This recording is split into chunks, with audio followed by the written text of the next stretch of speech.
This is the front side of the bed and breakfast.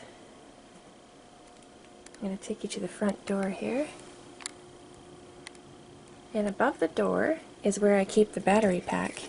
For the lights that I have inside the house, there's a 15-foot string of lights that I've worked into each of the ceilings as I was building the home. And this is the battery pack. I turn it on, keep it up there above the door, and nobody sees it. And it lights up the house very nicely. And we're going to take a look inside the house in just a moment. There's little Jack. Little Jack likes the roses here. Oh, and there's Freddy the riding snail. So we'll go up. This is what would be the second floor on the inside of the house. And there's a staircase that leads into a tunnel. Oop! There's Louie's back end. Makes me giggle every time. That tunnel goes all the way around and out to the other side, and we'll take a look at that other side in a moment. There's Arthur Henry Horn III. He's the professor here at the bed and breakfast. He's going to have his own home, and that's actually going to be built underneath where moles like to live. This is a storage tray that my dad built me, and I just got the idea that maybe the mole would like to live there, so I can't wait to get started on that. Let's come back up. This is the third floor on the inside. And here's sweet little Annie. She is Gnome's love interest, and she works at the B&B. This is the tower.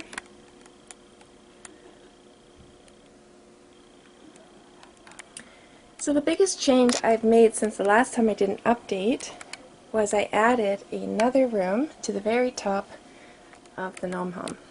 So we're going to spin the house so you can take a better look at that. So I've spun the house around. If you look right through here, this little walkway here, there's little Jack sitting in front of the front door at the front entrance. So if you walk through here, you'll be at the front of the bed and breakfast. And this walkway goes all the way around, up some stairs, through a tunnel, and it takes you to the second floor on that side. So the biggest changes on this side are the vines and the mushrooms and the decks, and of course Gnome's new room on top, and of course all the staircases. And here's the other tunnel. Oh, there's Big Mac. It looks like he's bringing some mail into the post office. And there's Gnome. He's heading home for a minute. And if you come up here, I'll take this off. Nice little cook stove I made him. His books. Basket of mushrooms. And in there, my dad drew his signature moose on a branch that he cut me. These are branch cuttings. They're all different sizes and shapes, and I turned them into furniture and stuff. That signature moose has been with me all my life. Every time my dad signs a note, he puts that moose at the end of it, so I thought it was kind of cute to add it there. Looks like he's drawing a tea towel. So there'll be more changes to this room, be adding things and stuff like that, but it's looking pretty good right now. And there's Gnome heading up the stairs. And down here connects to the post office where he works. This door here is going to be put on hinges, but we'll just take it off for now. And there's the landing for the express post bird that's coming. So I just took the roof off so we can get a better look in there. Again, this is going to have some changes done to it. There's going to be more things added, but there's the postal cupboard that I made him. Well, there's two in there actually, where you can sort his mail. Acorn postal scale, acorn cap postal scale. Here comes Big Mac through the door.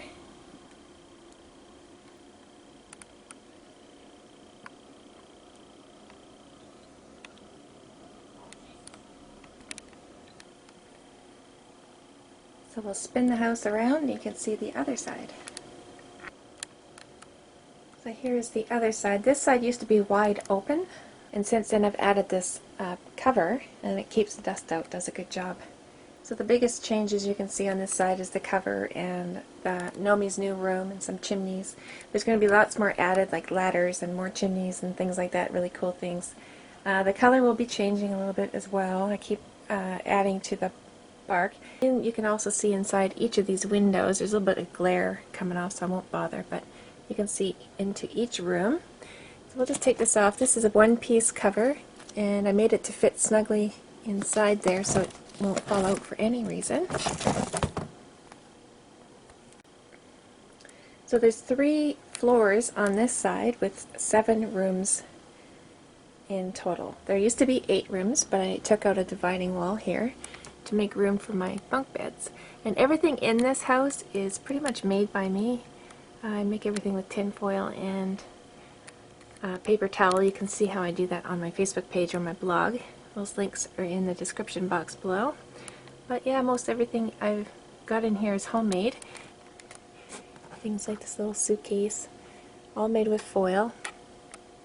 The top floor, the ceilings are quite high in this room. When I take pictures, it looks like the ceilings are low because the bunk beds kind of end there, so I might extend the top part of the bunk beds to make the ceilings look as high as they really are. And then the second floor belongs to Aunt Cutry. This is her entire floor. She's back there. I think she's making her bed right now. There's her beat up old leather chair, just made that. And her reading room. Love this little room, and her organ. And over here is her sewing room. All her fabrics, and Lola the sewing mannequin, just made that. Still more things coming into this room. The sewing machine is a Christmas ornament. The bottom is a part from another sewing machine that I had. I took everything apart because there was presents and stuff glued here, and I kind of built it back up again and painted it and added thread and a real needle to make it look more authentic. And then the bottom floor used to have a rug, but now that belongs to Aunt Cutry up here on her reading room, so I'll have to make another one. It's a crocheted rug. Oh, someone left the door open. Quite a large home on the inside, lots of room. So like I said, there will be lots more things added here, shelving and dishes and all that kind of stuff. I have that old cook stove I made with tin foil as well. And my beautiful little wooden table my dad made for me and surprised me. Beautiful, beautiful table. So hopefully you get a good idea now. When I'm posting pictures on Facebook, you'll have a good idea of the layout. 3 floors, and now there's the addition of Gnome's room up here. There's the tower over here. That also has rooms up top. I didn't show you but I'll leave it for now. And then the post office over here. I didn't update on this side because there isn't much going on over there since my last update. Haven't done much with it except for start the pantry so the gnomes can come out through the back door, the kitchen door, when the cover's on.